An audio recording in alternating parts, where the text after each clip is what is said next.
আজ গোটা পৃথিবীর মুসলমানদের জন্য অত্যন্ত বেদনার একটা দিন, কারণ আমরা জানি ভয়াবহ ইতিহাসের ভয়াবহতম ভূমিকম্প হয়েছে।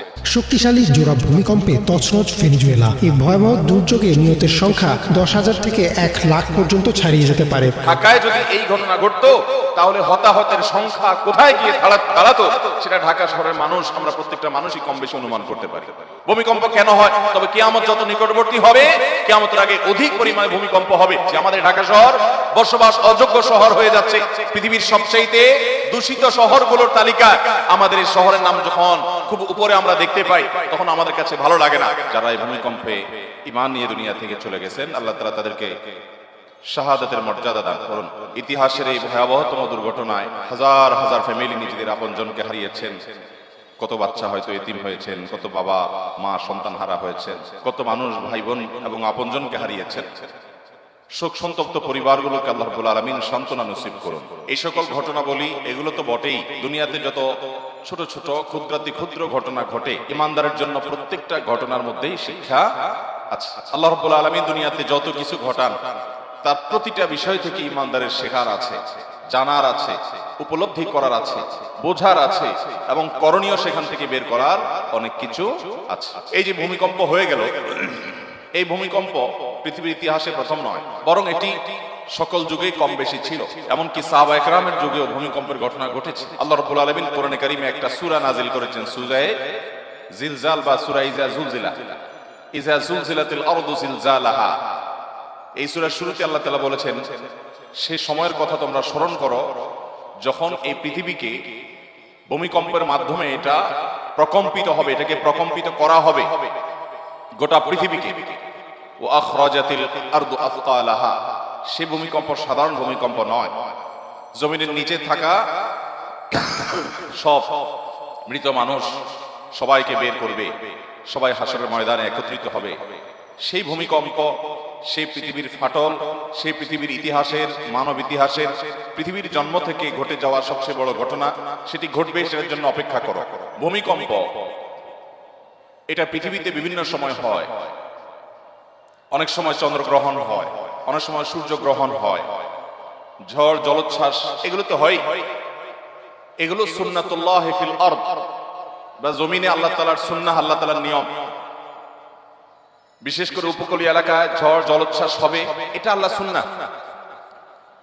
এই সমস্ত ঘটনার পেছনে আল্লাহ তাআলার অনেক হিকমা থাকে, কারণ আল্লাহ তাআলার একটা গুণবাচক নাম হলো তিনি হাকিম। যার কারণে যত কিছু পৃথিবীতে আল্লাহ তাআলা ঘটান, প্রত্যেকটা বিষয়ের পেছনে বহুবিধ, বহুমুখী, বহু রকমের হিকমত এবং রহস্য আল্লাহ তাআলার ইলমে অবশ্যই থাকে। আমরা হয়তো সবসময় বুঝে উঠতে পারি না এই সকল প্রাকৃতিক দুর্যোগ। এগুলো দেখলে অনেক সময় আমরা গড়পড় আল্লাহর গজব বলে চালাই দেই, যেটা সবসময় সঠিক না। অনেক সময় মানুষের জীবনে বিপদ আসে, মুসিবত আসে, দুর্ঘটনা ঘটে, অ্যাক্সিডেন্ট হয়, এরকম আরো অনেক কিছু ঘটে। সেগুলো আল্লাহ তাআলা বান্দাকে পরীক্ষা করবার জন্য করেন। আল্লাহ তাআলা বলেছেন, ওয়ালা নাবলুওয়ান্নাকুম বিশাইইম মিনাল খাউফি ওয়াল জু'i ওয়া নাকসিম মিনাল আমওয়ালি ওয়াল আনফুসি ওয়াস সামারাত। এই আয়াতে নানাবিধ বিপদের কথা বলা হয়েছে। শঙ্কা আসবে, ভয় হবে, ত্রাসের সৃষ্টি হবে, ক্ষুধা দেখা দিবে, দুর্ভিক্ষ, অভাব অনটন দেখা দিতে পারে, জীবন হানি হতে পারে, সম্পদের হানি হতে পারে। এগুলো দেখলেই আল্লাহ তাআলা অসন্তুষ্ট হয়ে গজব হিসাবে পাঠিয়েছেন। এরকম সহজ সমীকরণ সব ক্ষেত্রে করার কোনো সুযোগ নেই। এই আয়াত বলছে আল্লাহ রাব্বুল আলামিন অনেক সময় বান্দাকে পরীক্ষা করবার জন্য এই সমস্ত বিপদ আপদ দেন। শুধু তাই নয়, নবী করিম সাল্লাল্লাহু আলাইহি ওয়াসাল্লামের হাদিসের দিকে তাকালে আমরা দেখি তিনি বলেছেন, আশাদ্দুন নাসি বালাআন আল আমবিয়া সুম্মাল আমসাল ফাল আমসাল। সবচেয়ে বেশি বিপদ, মুসিবত, পরীক্ষা এটা নবীদের জীবনে এসেছিল, এবং তাদের সাথে যাদের যত বেশি মিল হবে, সাদৃশ্য হবে, তাদের জীবনে পরীক্ষার পরিমাণ তত বেশি হবে। অন্য আরেকটি হাদিসে আমরা দেখি নবী আলাইহিস সালাম বলেছেন, ইন্নাল্লাহা ইযা আহাব্বা কওমান ইবতালাহুম। আল্লাহ তাআলা যখন কোন মানুষকে পছন্দ করেন, কোন সম্প্রদায়কে পছন্দ করেন, আল্লাহ তাআলা তাদেরকে পরীক্ষায় ফেলেন, পরীক্ষায় নিপতিত করেন। আমান্না বলল, আল্লাহর আনুগত্যের কথা বলল, আর আল্লাহ তাআলা সেটাকে গ্রহণ করে নিলেন, এটা সব সময় হয় না। বরং আল্লাহ তাআলা অনেক সময় হ্যামার করেন, প্রেসার দেন, এবং আল্লাহ তাআলা সবকিছুই জানেন, আল্লাহর পরীক্ষা করার কিছু নেই। তারপর আল্লাহ তাআলা আমাদের কাছে প্রমাণিত করেন যে এই বান্দা আল্লাহ তাআলার খাঁটি বান্দা, তিনি আমার না মুখে বলেন নাই, কলব থেকে বলেছেন, অন্তর থেকে বলেছেন। এই জন্য বিভিন্ন বিপদ আপদ, বিভিন্ন মুসিবত দিয়ে আল্লাহ তাআলা অনেক সময় মানুষকে পরীক্ষা করেন। অতএব এই যে প্রাকৃতিক যত দুর্যোগ হয়, সেটা ঝড় হোক, জলোচ্ছ্বাস হোক, কোনো দুর্ঘটনা হোক, ব্যক্তি জীবনে হোক, পারিবারিক জীবনে হোক, কোন একটা ছোট্ট সমাজে হোক, একটা দেশের জন্য হোক, পৃথিবীর বড় অংশ জুড়ে হোক, এগুলোকে সব সময় আমরা চোখ বন্ধ করে আল্লাহর গজব হিসাবে চালাবো না। বিশেষ করে যখন ইমানদারদের উপরে পতিত হবে, সেটা হতে পারে আল্লাহর পক্ষ থেকে পরীক্ষা, আবার হতে পারে আমাদের কোনো অপরাধের কারণে, কোনো পাপের কারণে, কোনো গুনাহের কারণে আল্লাহ রাব্বুল আলামিন আমাদেরকে শাস্তি দিচ্ছেন। কারণ আল্লাহ তাআলা কোরআনে অন্য আয়াতে বলেছেন, যাতে করে তারা এই সমস্ত ঘটনা থেকে শিক্ষা গ্রহণ করে ফিরে আসতে পারে আল্লাহর দিকে। আজকে ঢাকায় যদি এই ঘটনা ঘটতো, তাহলে হতাহতের সংখ্যা কোথায় গিয়ে দাঁড়াতো, সেটা ঢাকা শহরের মানুষ, আমরা প্রত্যেকটা মানুষই কম বেশি অনুমান করতে পারি। মোহতারাম হাজরিন, ঠিক ফজরের সময় ভোরবেলা এই ধরনের দুর্ঘটনা যখন ঘটে, তখন আমাদেরকে ভাবতে শিখায়। না ঘুমানোর নিয়ত করে যখন রাত 2টা 3টা, সকাল 7টা 8টা 9টা 10টা অ্যালার্ম দিয়ে ঘুমায়, ফজরের নামাজ পড়ার নিয়ত নাই, ঘুমের সময় সে নিয়ত করে শুইতেছেন, আপনি মোবাইলের ভিতরে অ্যালার্ম সেট করলেন 10টায়, 11টায়, 9টায়, 7টা 8টায় উঠবেন, অফিসে যাবেন, কাজে কামে বের হবেন। আর এর মধ্যে যদি এরকম বিপদ আপনার আমার উপরে আসে, তো আল্লাহর নাফরমানি করার নিয়ত করে শুয়েছেন, ওই অবস্থায় মওত হয়েছে। এই মওত কখনো ইমানদারের মওত হতে পারে না। ভাইরা আমার, এই সকল ঘটনা, এই সকল মুসিবত, এই সকল দুর্ঘটনাগুলো আমাদেরকে যে কত কিছু শেখায়। বেশি দিন হয় নাই করোনা চলে গেল, করোনা এসেছে, কত কিছু আমাদেরকে শিখিয়েছে।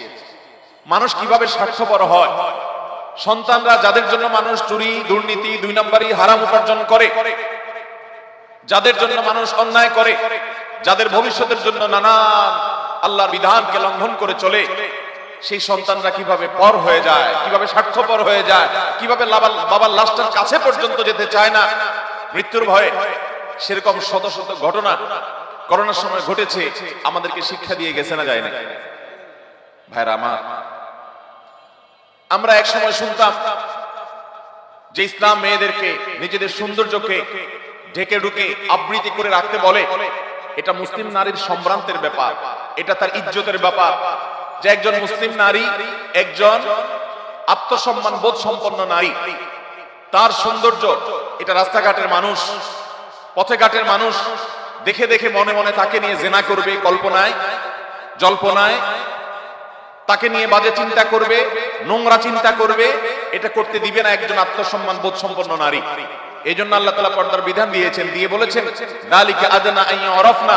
এই বিধান এই জন্যই দেওয়া হয়েছে যাতে চেনা যায়, বোঝা যায় এরা সাধারণ কোনো নারী না, এরা বাজারের মানুষ না, এরা ওই নারী যে নারীর ভিতরে আত্মসম্মান বোধ আছে, যে তার সৌন্দর্যকে রাস্তাঘাটে যেখানে সেখানে সবার সামনে বিলিয়ে বেরিয়ে সবাইকে তার সাথে মনে মনে কল্পনার জগতে জেনা করার সুযোগ করে দেয় না, এরকম সম্ভ্রান্ত নারী যে, এটা বোঝা যায় তার পর্দা দেখে।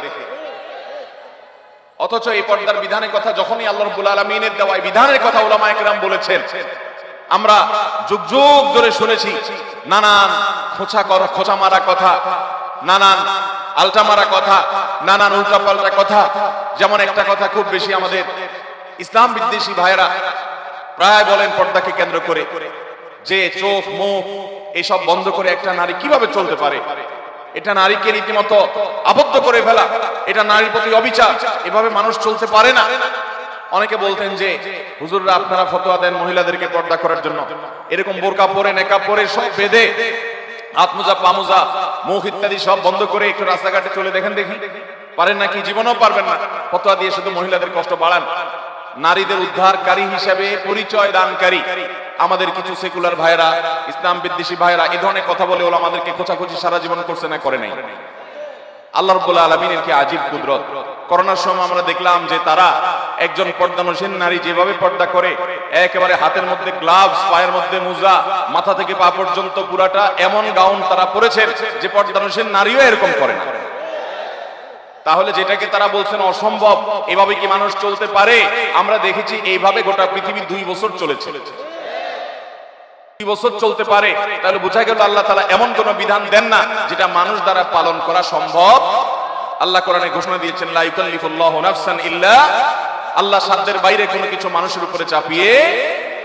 মুহতারাম হাজিরিন, করোনা কত কিছু আমাদেরকে শিখিয়ে গেছে, সে বিষয়ে আলোচনা করা আজকে আমার আলোচনার বিষয় না। কিন্তু করোনা চলে যাওয়ার পর আবার আমরা যেই সেই হয়ে গেছি। আমরা আবার আগের জায়গায় ফিরে আসছি। আজকের এই তুরস্ক এবং সিরিয়ার এই ভয়ঙ্কর যে ভূমিকম্পের ঘটনা ঘটলো, এই ঘটনা আমাদেরকে কত কিছু শিখিয়ে দিয়ে যায়। আমাদের যে সভ্যতা নিয়ে আমরা গর্ব করছি, তথ্য প্রযুক্তি গোটা পৃথিবীকে আজ কোথায় নিয়ে গেছে। আমাদের কিছু বন্ধু কোরআন এবং হাদিসকে, আল্লাহ তাআলার বিধানকে বিজ্ঞানের বিপরীতে দাঁড় করান।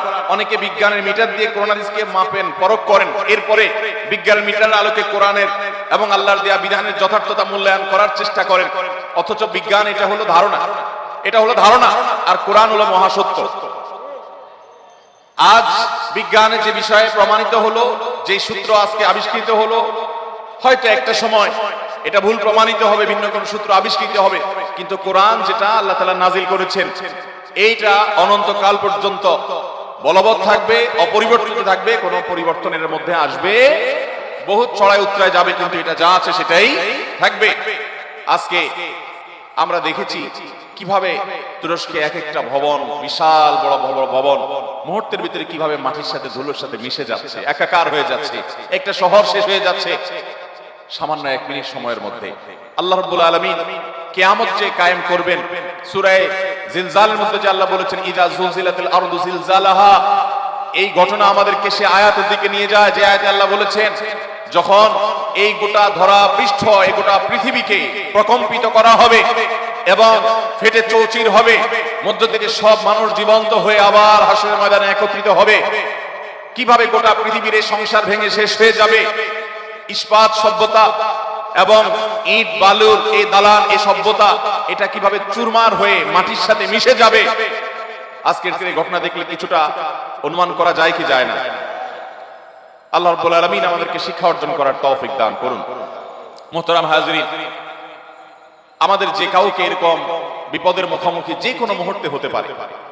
অতএব ঈমানদার সব সময় প্রস্তুত থাকবে যে আল্লাহ রাব্বুল আলামিন আমাকে যদি কখনো যে কোনো মুহূর্তে নিয়ে যান, যে কোনো মুহূর্তে নিতে পারেন, আমি যেন ঈমানদার অবস্থায়, আমি যেন তওবাকারী অবস্থায়, আমি যেন মুত্তাকি অবস্থায় যেতে পারি। আল্লাহ আমাদের সবাইকে সেই তৌফিক দান করুন। ভাইরা আমার, এই ধরনের ঘটনা প্রায় ঘটে পৃথিবীতে, বড় বড় দুর্ঘটনাগুলো, কিন্তু আমরা কিছুদিন সেগুলো নিয়ে আলোচনা করি, আবার আমরা যে সে আগের জায়গায় ফিরে চলে যাই। অথচ এগুলো থেকে আমাদের শিক্ষা গ্রহণ করার কথা, বিশেষ করে ভূমিকম্প নিয়ে এবং এই জাতীয় আরো অনেক প্রাকৃতিক বড় বড় ঘটনাগুলো ঘটে, যেগুলোকে আমাদের আজকের প্রজন্ম, আজকের দুনিয়া ওইটাকে রীতিমতো এনজয় করার চেষ্টা করে। সূর্যগ্রহণ, চন্দ্রগ্রহণ যখন হয়, তখন দূরবীন দিয়ে, বিভিন্ন ডিভাইস দিয়ে দেখবেন যে ছেলে মেয়েরা ছাদে উঠে খোলা জায়গায় গিয়ে ওইটাকে উপভোগ করে, যে এত বছরের মধ্যে, এতশো বছরের মধ্যে এত বড় সূর্যগ্রহণ আর হয় নাই, এত বড় সূর্যগ্রহণ, এটা উপভোগ করতে হবে। নবী করিম সাল্লাল্লাহু আলাইহি ওয়াসাল্লাম চন্দ্রগ্রহণ, সূর্যগ্রহণ হলে তিনি এই জাতীয় দুর্ঘটনা ঘটলে, ভূমিকম্প ইত্যাদি সম্পর্কে হাদিস আমরা ঘাটলে দেখি, চন্দ্রগ্রহণ, সূর্যগ্রহণের সময় যেরকম সালাত আদায় করতেন নবী করিম সাল্লাল্লাহু আলাইহি ওয়াসাল্লাম, সেরকম নামাজের নির্দেশনা পাওয়া যায়।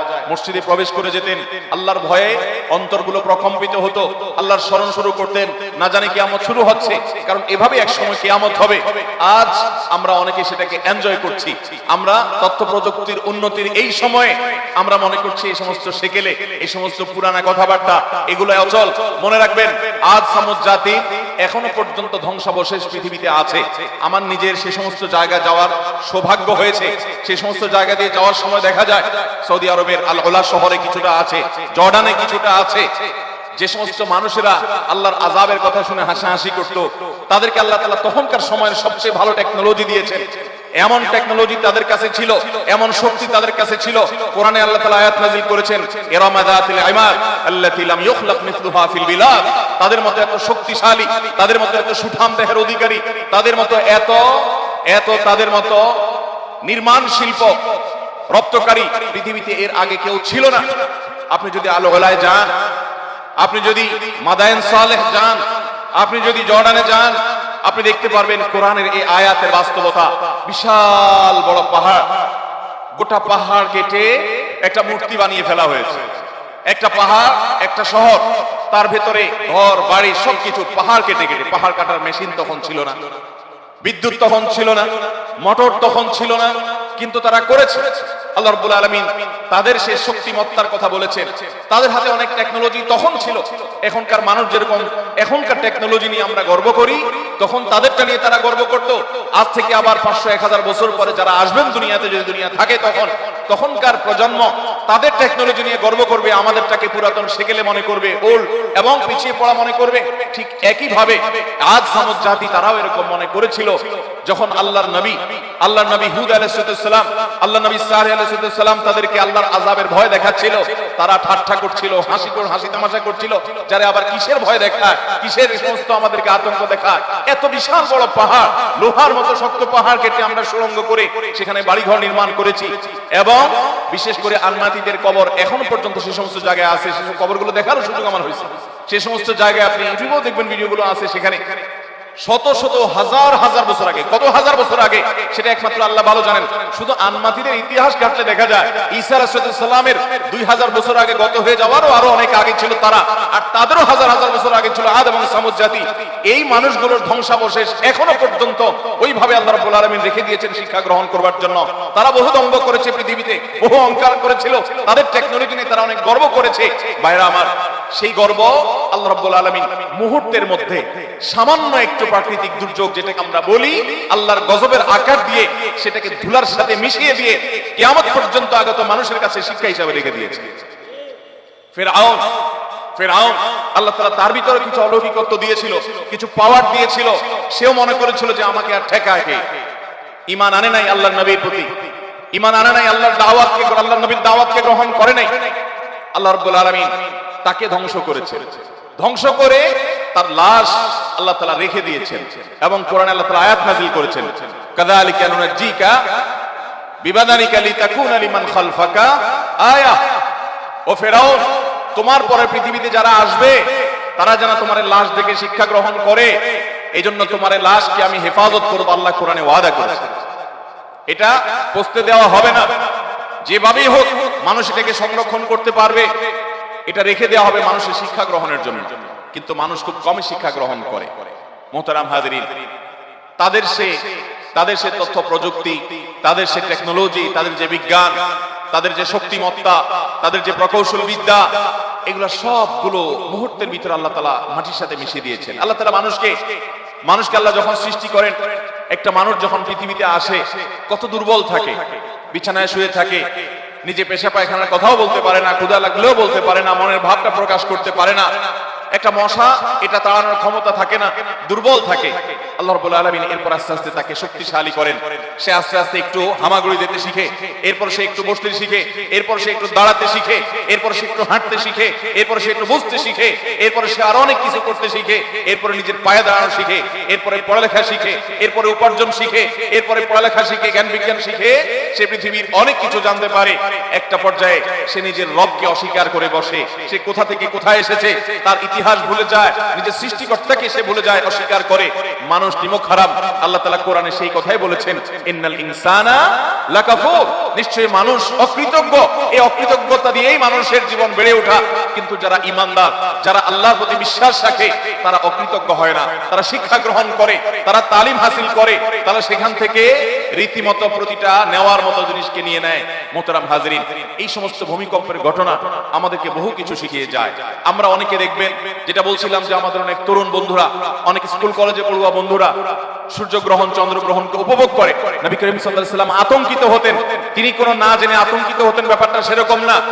আপনার আমার সমাজে যেরকম কুসংস্কার ছিল নবী সাল্লাল্লাহু আলাইহি ওয়াসাল্লামের জীবদ্দশায়, তার থাকা অবস্থায় সাহাবীদের মধ্যে কুসংস্কার, এটা কল্পনা করা যায় না, বরং কুসংস্কারকে দুনিয়া থেকে বিদায় করবার জন্যই তিনি এসেছেন।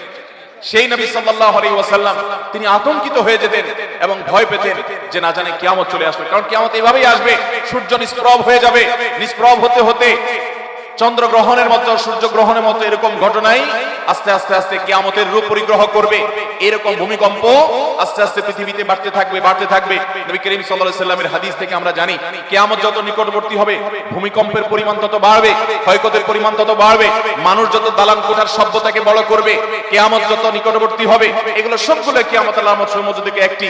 এই ভূমিকম্পের পরিমাণ যত বাড়তে থাকবে, কিয়ামত যত কাছাবে, ঘন ঘন ভূমিকম্প সারা পৃথিবীতে হবে। এর ভিতরে বড় আলামত সমূহের মধ্যে থেকে একেবারে কিয়ামতের কাছাকাছি সময়ে যে ভূমিকম্পগুলো হবে, সেগুলো একটা হবে পূর্বে, একটা হবে পশ্চিমে ভূমি ধসের ঘটনা ঘটবে, একটা হবে মধ্যে, এরকম বড় বড় ভূমিকম্প হবে, ভূমি ধসের ঘটনা ঘটবে যে গোটা পৃথিবীর সকল সিস্টেমকে প্রায় ধ্বংস করে শেষ করে দিবে এবং জানান দিবে যে পৃথিবীর আয়ু শেষ হয়ে এসেছে। আমরা আজ যে ভূমিকম্পকে মনে করছি না, এটার সাথে ধর্মের কোনো সম্পর্ক নেই, এটা নিছক বৈজ্ঞানিক বিভিন্ন সূত্রের আলোকে আমরা বলি যে এই কারণে হয়েছে সেই কারণে হয়েছে, সেগুলো অবশ্যই সত্য হতে পারে, সেগুলোর সাথে কোনো সাংঘর্ষিকতা নেই। যেমন কেন ভূমিকম্প হয়, ভূমিকম্প কেন হয়? আজ থেকে শত শত বছর আগে ইমাম ইবনুল কাইয়িম রাহমাতুল্লাহি আলাইহি ভূমিকম্পের উপরে অনেক গবেষণা তার আছে। সেই গবেষণাগুলো পড়লে আমরা অবাক হয়ে যাব যে এত বছর আগে ইসলামের ইতিহাসের একজন বড় ইমাম, অনেক উঁচু মাপের একজন গবেষক, কিভাবে তিনি গবেষণা করে এই সমস্ত কারণগুলো আবিষ্কার করেছেন। আমি নিজে ইবনুল কাইয়িম রাহমাতুল্লাহি আলাইহি এর এই সম্পর্কে গবেষণা পড়ে সমসাময়িক বিজ্ঞানীরা আজকের যে সায়েন্স এবং বিজ্ঞান ভূমিকম্পের যে কারণ দর্শায়, এটার কারণ যেগুলোকে ব্যাখ্যা করে উল্লেখ করে, সেগুলোর সাথে মিলালে দেখি অবিকল মিলে যায়, অবাক করা বিষয়। সে তখন তিনি গবেষণা করে গেছে এরকম বাহ্যিক কারণ থাকতেই পারে। পৃথিবীর ভূপৃষ্ঠের নিচের গ্যাস যখন কমে যায়, সেটা ভূমি ফাটলের মাধ্যমে হোক, আগ্নেয়গিরির মাধ্যমে হোক, প্রস্তর পরে যখন নানান কারণে পৃথিবীর এই নিচে দেশে তলদেশে ফাঁকার সৃষ্টি হয়, সেটার কারণে জমিন দেবে যায়, ভূমিকম্প হয়, এরকম নানান বিষয় বৈজ্ঞানিক গবেষণা উঠে এসেছে। এগুলোর সাথে কোন হাদিসে কোন ইসলামের দৃষ্টি হলো, কোরআন এবং হাদিসের দৃষ্টি হলো আরো পেছনে। যেই কারণেই হোক না কেন, ওই কারণের পরের কারণ, তারও পরের কারণ, তারও পরের কারণ, যেগুলো সেগুলো বিজ্ঞান আর বলতে পারবে না, একজন ইমানদার বলতে পারবে আল্লাহর হুকুম হয়েছে, সৃষ্টি জগতের মালিকের ফয়সালা হয়েছে, তাই হয়েছে। অতএব আমরা অনেক কারণ বলতে পারবো। এখন যদি বলা হয় যে গ্যাস কেন বের হয়ে আসলো ফাটল দিয়ে, আগ্নেয়গিরি দিয়ে, এটার বিকল্প কেন থাকলো না? জলোচ্ছ্বাস হলো, ঘূর্ণিঝড় হলো, নিম্নচাপ তৈরি হলো, কেন নিম্নচাপ তৈরি হলো সাগরে, তার কারণ কি? আপনি কারণ ব্যাখ্যা করলেন, সেই কারণের আবার কারণ কি? এই মুহূর্তেই বা কেন হলো, এখানেই বা কেন হলো, এগুলোর ব্যাখ্যা আপনি বলতে পারবেন না। কিন্তু ইমানদার বলতে পারবে আমার রবের ফয়সালা হয়েছে তাই। যদি কেউ বলে রবের ফয়সালা কেন হয়েছে, তার আর কেন নাই, কারণ রব তিনি তার সম্পর্কে কোরআনে তার নিজের কথা নিজে বলেছেন যে তিনি যা করেন লা ইউসআলু আম্মা ইয়াফআলু ওয়া হুম ইউসআলুন, তিনি যা করেন কেন করেন এটা জিজ্ঞাসা করার মতো কেউ আর, যেহেতু তিনি একমাত্র সৃষ্টিকর্তা। মোহতারাম হাজিরিন, এই সমস্ত ঘটনা থেকে আল্লাহ তাআলা আমাদেরকে শিক্ষা গ্রহণ করার তৌফিক দান করুন। অতএব যারা আমরা এই যে বিভিন্ন রকমের ডিভাইস দিয়ে চন্দ্রগ্রহণ সূর্যগ্রহণ উপভোগ করি, বিভিন্ন প্রাকৃতিক এই ধরনের ঘটনাগুলোকে উপভোগ করি, নবী করিম সাল্লাল্লাহু আলাইহি সাল্লাম এই সমস্ত ঘটনার সময় বিদ সন্ত্রস্ত হতেন, আল্লাহর জিকির এবং স্মরণ করতেন, মসজিদে ঢুকে যেতেন এবং ভয় পেতেন, আতঙ্কিত হতেন, না জানে কিয়ামত হলো, কারণ কিয়ামত এভাবেই হয়ে যাবে তিনি জানতেন, ওহীর মাধ্যমে আল্লাহ তাকে জানিয়েছেন। এগুলো শোনার পর আমাদের যে সমস্ত ভাইদের কাছে মনে হয় সেকেলে, তাদেরকে বলছি আজ সামুদ জাতি ঠিক একই ভাবে আল্লাহর নবী হুদ আলাইহিস সালাম এবং সালেহ আলাইহিস সালামের আল্লাহর দেওয়া ভবিষ্যৎবাণীকে এইভাবে তারা তাচ্ছিল্য করেছিল, ঠাট্টা করেছিল, বিদ্রুপ করেছিল। তাদের পরিণতি এবং পরিণতি হওয়ার পর সেই জায়গা, তাদের সেই শক্তিমত্তার যে স্বাক্ষর পাহাড় পর্বতগুলো, তাদের সে আবাসন, তাদের সে জায়গাগুলো আল্লাহ তাআলা এখনো রেখেছেন, কিন্তু আমরা শিক্ষা গ্রহণ খুব কমই করি। আল্লাহ রাব্বুল আলামিন আমাদেরকে ঈমান আনার তৌফিক নসিব করুন। তবে ভূমিকম্পকে কেন্দ্র করে অনেক মুখরোচক, অনেক কুসংস্কারাচ্ছন্ন বিশ্বাস, অনেক ভুল বিশ্বাস আমাদের মধ্যে প্রচলিত আছে। এর ভিতরে একটা হলো যে আমাদের সমাজে এখন অনেক মানুষ মনে করে যে পৃথিবী দাঁড়িয়ে আছে একটা গরুর শিংয়ের উপরে, সেই শিং যখন সে পাল্টায় তখন ভূমিকম্প হয়। এরকম নানান কথা আপনারা অনেকে শুনছেন না শুনেন নাই? অথচ এই সমস্ত কথা না নবী করিম সাল্লাল্লাহু আলাইহি সাল্লাম থেকে বিশুদ্ধভাবে কোনোভাবে প্রমাণিত না, এগুলার কোনো ভিত্তি কোরআনে কারীমের কোথাও কোনোভাবে পাওয়া যায়। বিধায় ইমানদারের বিশ্বাস হবে ভূমিকম্পের বৈজ্ঞানিক ব্যাখ্যা যদি কোনোটা থাকে, বিজ্ঞানীরা গবেষণা করে যে কোনো তথ্য দেন, সেটা সত্য হতে পারে, অবাক করার কিছু নেই। কিন্তু এটারও বড় কারণ হলো আল্লাহ তাআলার হুকুম এবং ফয়সালা যখন যেখানে হয় তখন সেখানে ভূমিকম্প হয়। কেন হয়? এই কেনর উত্তর আমরা শুরুতে দিয়েছি। সব সময় এটা আল্লাহর গজব হিসাবে হয় না, কখনো কখনো পরীক্ষার জন্য হয়, কখনো আল্লাহর এমন কোন হিকমা, এমন কোন রহস্য থাকে যেটা পৃথিবীবাসী জানে না, আল্লাহ তাআলাই জানেন। কারণ আল্লাহর সমস্ত কাজের রহস্য যদি মানুষ বুঝে যায়, जो समझ में आ गई वो फिर खुदा क्यों करूंगा, যার সবকিছুই মানুষ সত্য করে ফেলতে পারে। আমাদের অনেক বন্ধুরা আছেন প্রায় প্রশ্ন করেন যে ভাই আল্লাহ এটা কেন করলেন, ওইটা কেন করলেন না, এটা এরকম হলো কেন, ওইটা ওইরকম হলো কেন। আল্লামা ইকবাল বলেছেন जो समझ में आ गई वो फिर खुदा क्यों कर हुआ। আরে ভাই, আল্লাহর সকল কাজের রহস্য যদি তুমি উদ্ঘাটন করে ফেলতে পারো, রপ্ত করে ফেলতে পারো, তাহলে আল্লাহকে তো তোমার ব্রেইনের মধ্যে তুমি ক্যাপচার করে ফেললে, সীমাবদ্ধ করে ফেললে। অথচ আল্লাহ তো অসীম, তাকে তো তোমার এই ব্রেইনে ক্যাপচার করে ফেলতে পারার কথা না। একজন মালিক, তার একজন অধীনস্থ, একজন মালিক, তার একজন সাধারণ চাকর নৌকর। এই ব্যক্তি মালিকের যে চিন্তা চেতনা, দূরদৃষ্টি, তার যে বিভিন্ন সিদ্ধান্তের বাস্তবতা, যথার্থতা, রহস্য, এটা সে ধরতে পারে না। অনেক সময় বলে, স্যার এটা কেন করলেন, স্যার বুঝে এটা কেন করেছেন? বলে যে তোমার বোঝার দরকার নাই, তোমাকে যেটা বলছি এটা করো। কারণ যোগ বিয়োগটা স্যারের জানা আছে, ওই বেচারার জানা নেই। তিনি অনেক সময় মনে করেন স্যার এই সমস্ত কেন যে করে, বেহুদা। তিনি এরকম অনেক সময় মনে করেন। অথচ তিনি যদি স্যারের মতো সবকিছু বুঝে যেতেন, তাহলে তিনি স্যারের সমানই হয়ে যেতেন। তো দুনিয়ার মানুষ যদি সাধারণ একজন ড্রাইভার, একজন পিয়ন, একজন সাধারণ কর্মচারী, তিনি যদি তার প্রতিষ্ঠানের মালিক, সর্বোচ্চ ব্যক্তিত্ব যিনি, সর্বোচ্চ আসনে যিনি আছেন, তার যোগ বিয়োগ যদি ইনি ধরতে না পারে, তাহলে আহকামুল হাকিমিনের সকল যোগ বিয়োগ, তাকের সকল ফয়সালার রহস্য, কোনটা কেন করেছেন, কোনটার পেছনে লুকায়িত রহস্য কি আছে, এটা পৃথিবী মানুষ কিভাবে ধরতে পারে? বিধায় ইমানদার সে আল্লাহর প্রতি ঈমান আনবে। কিয়ামত যত নিকটবর্তী হবে ভাইরা আমার, ঈমান ধরে রাখা তত কঠিন হবে।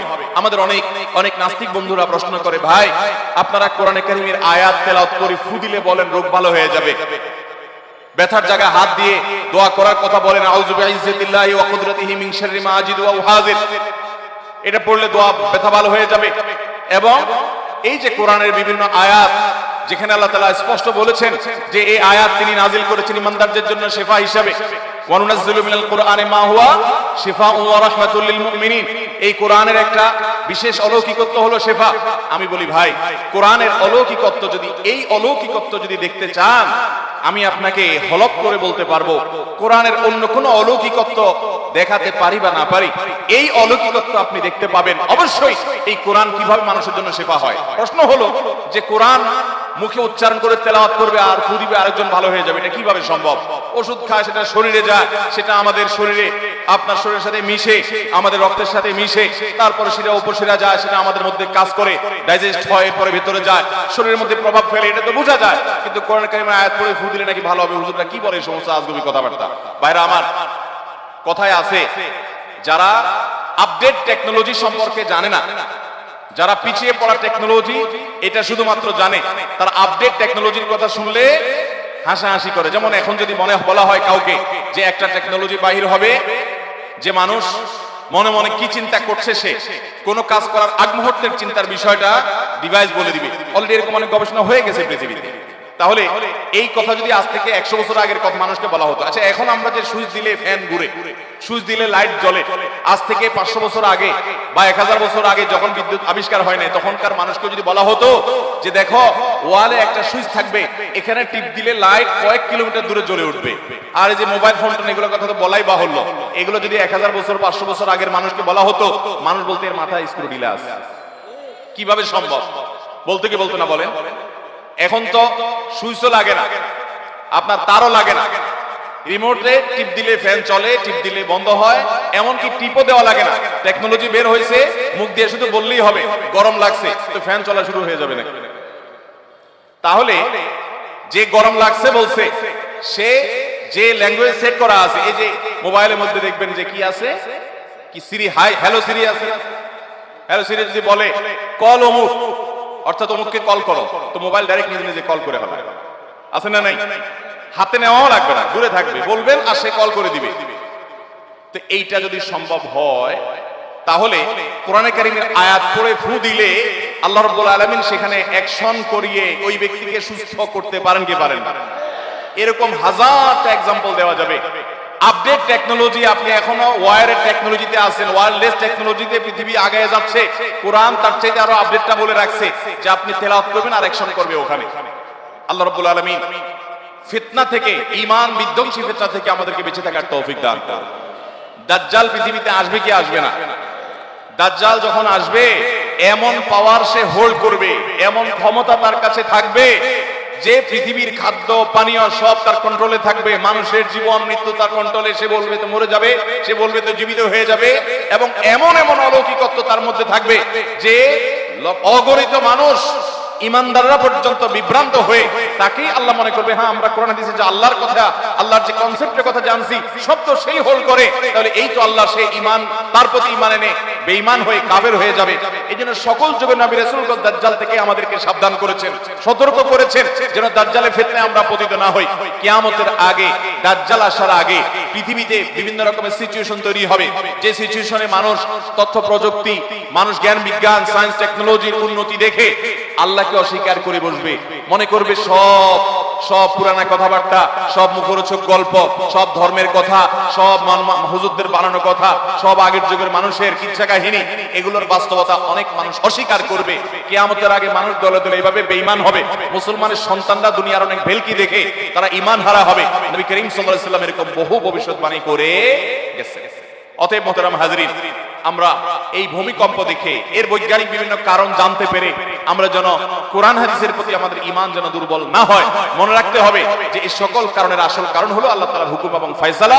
সেটা আল্লাহ তাআলা এক এক সময় এক এক কারণে এক এক বিশেষ উদ্দেশ্যকে নিয়ে দিয়ে থাকে। তবে কিয়ামত যত নিকটবর্তী হবে, কিয়ামতের আগে অধিক পরিমাণে ভূমিকম্প হবে আর বড় বড় তিনটি ভূমিধসের ঘটনা ঘটবে, যেগুলো কিয়ামত একেবারে নিকটবর্তী হয়ে গেছে, পৃথিবীর আয়ু শেষ, সৃষ্টি জগতের আয়ু শেষ, এটি বোঝাবে ওই সমস্ত ঘটনাও ঘটবে। আল্লাহ রাব্বুল আলামিন এই সমস্ত ভয়াবহ এবং এই সকল ঘটনা থেকে, মর্মান্তিক দুর্ঘটনা থেকে আমাদেরকে শিক্ষা গ্রহণ করার তৌফিক দান করুন। আমাদের যে সমস্ত ভাই বোনরা ঈমান নিয়ে দুনিয়া থেকে চলে গেলেন, এই দুর্ঘটনার শিকার হলেন, আল্লাহ রাব্বুল আলামিন তাদের সবাইকে শাহাদাতের মর্যাদা দান করুন এবং যারা সাফারাত তাদেরকে আল্লাহ তাআলা এই ক্ষতিগুলো পুষিয়ে নেওয়ার তৌফিক দান করুন। এবং এই জাতীয় দুর্যোগ যখন হবে, সেই দুর্যোগে মুসলিম অমুসলিম যে কেউ নিপতিত হোক না কেন, আমরা প্রত্যেকে যার যার জায়গা থেকে সাহায্যের হাত বাড়িয়ে দেওয়ার চেষ্টা করব। আর ওই যে আল্লাহ কোরআনে বলেছেন, যহরাল ফাসাদু ফিল বাররি ওয়াল বাহরি বিমা কাসাবাত আইদিন নাস, স্থলে জলে যত ব্যত্যয়, যত কিছু হচ্ছে, এগুলা মানুষেরই হাতের কামাই। আজ পৃথিবীর পরিবেশটাকে আমরা ধ্বংসের অতল তলে নিয়ে গেছি।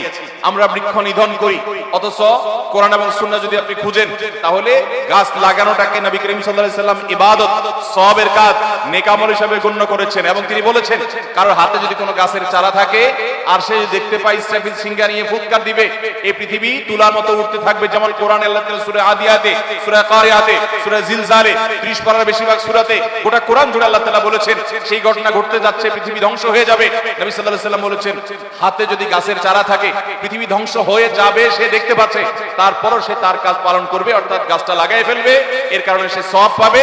যদি কেউ কোনো গাছ লাগায়, কোনো ফসল করে, সেখান থেকে মানুষ তো বটে, কোনো কীট পতঙ্গ পোকামাকড়ও যদি খায় এবং কেউ অক্সিজেন গ্রহণ করে, ছায়া গ্রহণ করে, যত উপকার হবে আল্লাহ রাব্বুল আলামিন ওই গাছ লাগানোওয়ালাকে তার জন্য সওয়াব দান করবে। আমরা কজন এটাকে ইবাদত মনে করি? আজ পৃথিবীর পরিবেশটা আমরা ধ্বংস করে ফেলছি। আমাদের ঢাকা শহর বসবাস অযোগ্য শহর হয়ে যাচ্ছে। পৃথিবীর সবচাইতে দূষিত শহরগুলোর তালিকায় আমাদের এই শহরের নাম যখন খুব উপরে আমরা দেখতে পাই, তখন আমাদের কাছে ভালো লাগে না।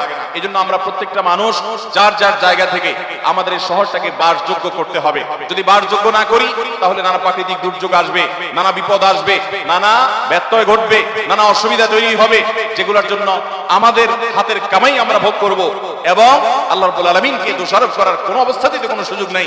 এই সময়টা তো আমরা সুযোগ পাবো না। আল্লাহ তাআলা আমাদের সবাইকে সচেতন এবং দায়িত্বশীল হওয়ার তৌফিক দান করুন। আমরা যারা এই ঢাকা শহরে বিশেষ করে বসবাস করছি, চট্টগ্রাম শহরে বসবাস করছি, আমরা যে সমস্ত উল্টাপাল্টা কাজ করি, কদিন পরে দেখেন যে এডিস মশায় সব শেষ করে ফেলা। নাগরিক সুবিধা যেগুলো পাওয়া দরকার, সেগুলো যেমন পাওয়ার ঘাটতি আছে, ত্রুটি আছে, আবার নাগরিক হিসাবে আমাদের যতটা সচেতন হওয়া দরকার ততটুকু আমরা সচেতন না। চিপস খেয়ে ঠোঙ্গাটা আপনি ছেড়ে দিলেন, ওইটা চলে গেলো ড্রেনে জলাবদ্ধতা তৈরি হলো, বা ওই ঠোঙ্গার মধ্যে বৃষ্টির পানি জমলো, সেখান থেকে এডিস মশা তৈরি হলো।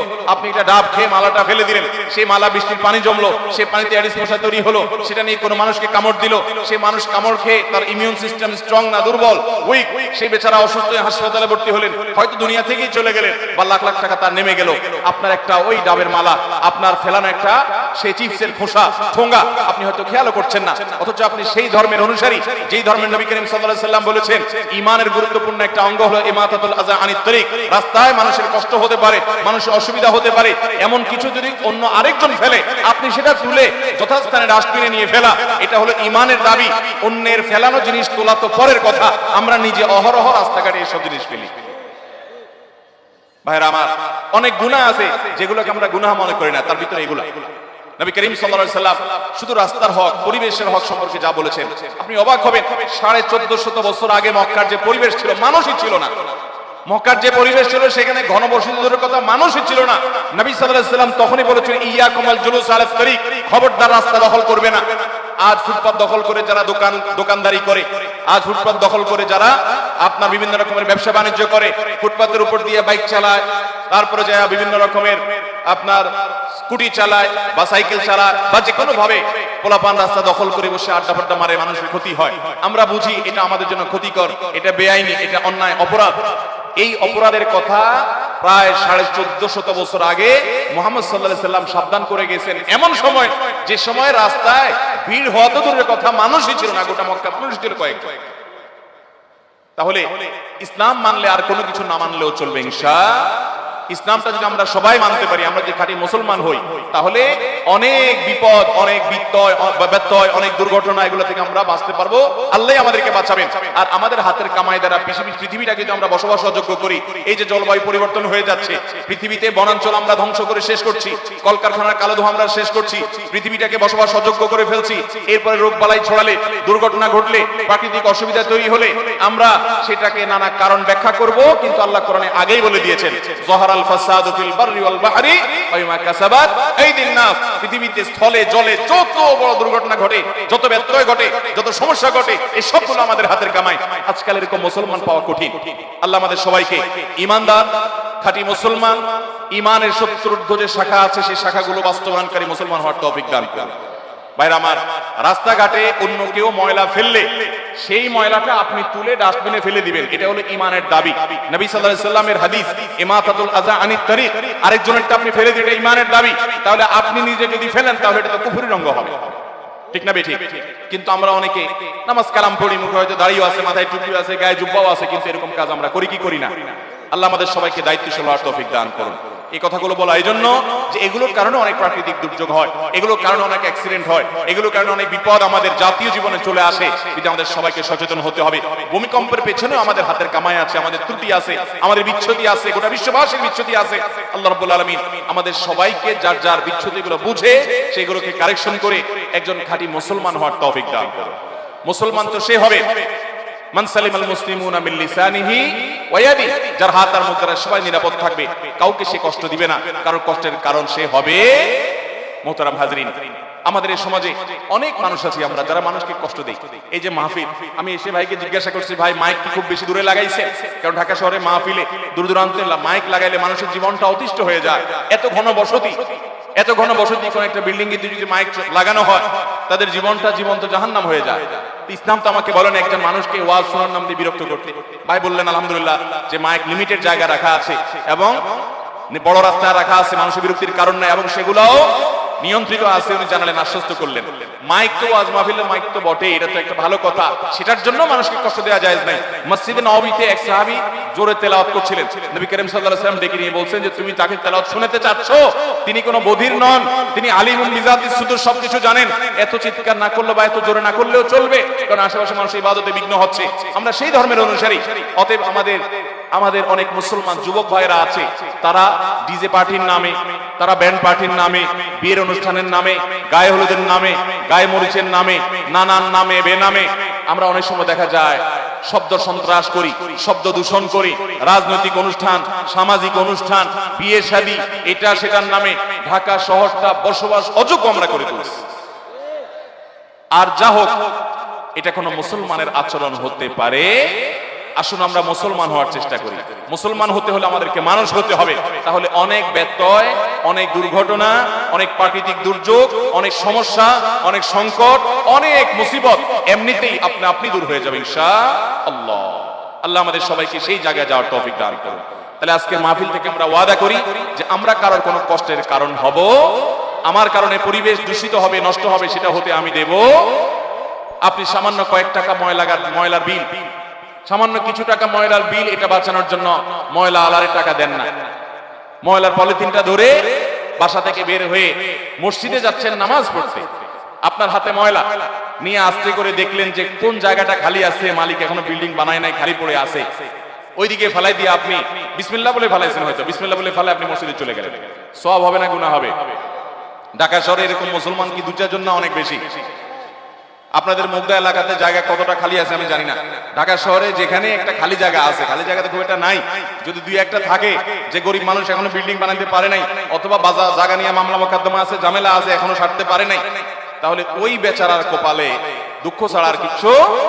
কারণ যত ময়লা আবর্জনা বিল্ডিং এর আশপাশ থেকে আপনার জানালা দিয়া বিভিন্ন ভাবে আমরা সেগুলো ফেলি, অথচ আমরা নিজেদেরকে মুসলমান দাবি করি। এটা মুসলমানের আচরণ হতে পারে? অতএব ভাইরা আমার, আমি বাদামের খোসাটা পর্যন্ত খেয়ে যেখানে সেখানে ফেলবো না, আমি এগুলো রেখে দিব। আজ পৃথিবীর অনেক অমুসলিমদের কাছে এমন সব আচরণগত সৌন্দর্য আছে যেগুলো কোরআন নির্দেশ করেছে, যেগুলো হাদিস নির্দেশ করেছে। আজ থেকে কয়েকশো বছর আগে গেলে দেখবেন ওরা এই সমস্ত সভ্যতার কথা চিন্তাও করে নাই, কল্পনাও করে নাই। আমাদের কোরআন এবং সুন্নাহর নির্দেশনাগুলো তাদের মধ্যে আমরা দেখি, তাদের মধ্যে ইসলাম নাই, মুসলমান নাই, কিন্তু ইসলামের অনেক কিছু আছে যেটা দেখে আমাদের লজ্জা হয়। আমরা মানুষকে শব্দ দিয়ে কষ্ট দেই। আপনি জাপানে গেলে দেখবেন, টোকিও শহরে গেলে আপনি অবাক হবেন, দেখবেন যে মানুষ যখন কথা বলে মুখে হাত দিয়ে দিয়ে কথা বলে, যাতে করে আরেক লোককে ডিস্টার্ব না হয়। মোবাইলে কথা বলতে গেলে আস্তে আস্তে কথা বলে। আপনি যদি পশ্চিমা দেশে যান, অনেক জায়গায় দেখবেন মানুষ মানুষের অধিকার উপর সচেতন হয়, অথচ আমরা নামে মুসলমান কিন্তু মানুষকে কষ্ট দেই। এই জন্য অনেক প্রাকৃতিক দুর্যোগ আমাদের হাতের কামাই হয়। অতএব রাস্তাঘাট নোংরা করা এবং যেখানে সেখানে জাতা ফেলা এবং এই জাতীয় আরো যত অন্যায় আছে, গুনাহ আছে, যে সমস্ত বিষয়কে আমরা গুনাহ মনে করি না, আল্লাহ তাআলা সেগুলো থেকে আমাদেরকে বেঁচে থাকার তৌফিক দান করুন। এবং আবারও আমরা সেই তুরস্ক এবং সিরিয়ার এই মর্মান্তিক এই ঘটনা, দুর্ঘটনায়, এই ভূমিকম্পে যারা জীবন দিয়েছেন, যাদেরকে দুনিয়া থেকে চলে যেতে হয়েছে, আল্লাহ রাব্বুল আলামিন তাদের ভুল ত্রুটি মাফ করে ইমানদারদেরকে শাহাদাতের মর্যাদা দান করুন এবং শোক সন্তপ্ত পরিবারকে আল্লাহ রাব্বুল আলামিন সান্ত্বনা নসিব করুন। এবং আমরা ঢাকাবাসী এই ঘটনায় অন্তত আমাদের প্রত্যেকটা মানুষের আল্লাহর কাছে, প্রতিটা মানুষের আমাদের ইস্তেগফার, গণ ইস্তেগফার করা দরকার। আমাদের পানির লেয়ার কত নিচে চলে যাচ্ছে, হারিয়ে যাচ্ছে সেটা আমরা জানি। আমাদের ভায়োলেন্স, আমাদের উল্টাপাল্টা কাজকর্মের পরিণতি কত ভয়াবহ হতে পারে আমরা অনেক অনুমান করি। পেপার পত্রিকা বিভিন্ন সময় বিভিন্ন রকমের রিপোর্ট যখন দেখি, আমাদের অনেকের অন্তরে রীতিমতো ভয়ের উদ্রেক হয় যে না জানি এরকম দুর্ঘটনার শিকার আমরা হই। এই জন্য আসুন ইস্তেগফার করি। আল্লাহ, আপনি এই ধরনের বিপদ আমাদের উপরে দিয়েন না। আল্লাহ, আপনি আমাদের প্রতি রহম করুন, আমাদের ভুল ত্রুটিগুলোকে সংশোধন করার তৌফিক দান করুন। আমাদের হাতের কামাই যেন আমাদেরকে ভোগ করতে না হয়, সেই জন্য আমাদের সবাইকে আপনি হেফাজত করুন। আল্লাহ তাআলা ঢাকা শহর সহ গোটা পৃথিবীর মানুষকে আল্লাহ তাআলা বিপদ আপদ থেকে, বিভিন্ন রকমের মুসিবত থেকে আল্লাহ তাআলা বেঁচে থাকার তৌফিক দান করুন। ভূমিকম্প যদি আল্লাহ না করুন শুরু হয়, কি করবেন? প্রথম কথা হলো আগে থেকে আগাম ব্যবস্থাপনা থাকতে হবে, সতর্কতামূলক উদ্ধারের ব্যবস্থাপনা। সেটা সরকার, সংশ্লিষ্ট কর্তৃপক্ষ তাদের কাজ, কিন্তু আমাদের সাধারণ মানুষের কাজ হলো যখনই এরকম কোন দুর্ঘটনার মুখোমুখি আমরা হব, আল্লাহ না করুন যদি হই, ইমানদার সবকিছুর আগে আল্লাহর কাছে আশ্রয় চাইবে। কার কাছে আশ্রয় চাইবে? আল্লাহর কাছে আশ্রয় চাইবে, আল্লাহর কথা স্মরণ করবে, তাকবীর দিবে, আল্লাহর বর্ণনা করবে, পানাহ চাইবে এবং সম্ভব হলে নিজে জীবন রক্ষা করার পাশাপাশি অন্য মানুষকে রক্ষা করার চেষ্টা করবে, আপ্রাণ চেষ্টা করবে। আল্লাহ তাআলা আমাদেরকে এরকম ভয়াবহ বিপদ থেকে বেঁচে থাকার তৌফিক দান করুন। আসসালামু আলাইকুম। আমাদের ভিডিওতে এটি লাইক দিবেন, চ্যানেলটি সাবস্ক্রাইব করে আমাদের পাশেই থাকবেন। আপনাকে অসংখ্য ধন্যবাদ। এরকম নতুন নতুন ভিডিও আপনার দ্বারে পৌঁছাবে।